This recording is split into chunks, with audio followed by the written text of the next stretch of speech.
মিশো থেকে যখন আমি কোনো কিছু অর্ডার করি তো ডেলিভারি দিতে আসে যে দাদা, সেই দাদা আর আমাকে ফোন করে না, ডাইরেক্ট বাড়িতেই চলে আসে।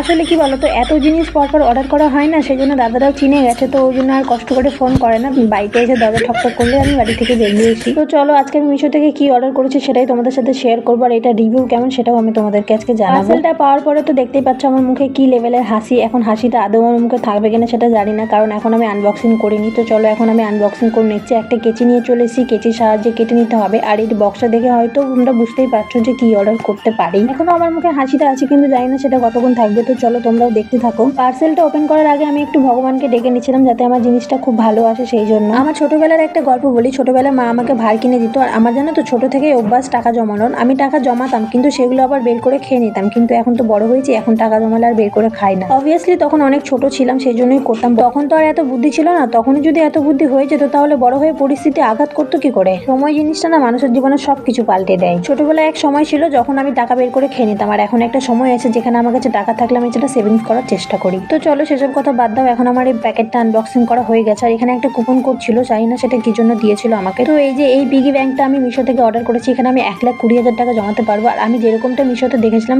সেম সেরকমটা এসছে, আমার খুব পছন্দ হয়েছে। পিগি ব্যাংকটা একেবারে ইউনিক, যত টাকা ফেলবে তত টাকা ওখানে কেটে দিতে হবে।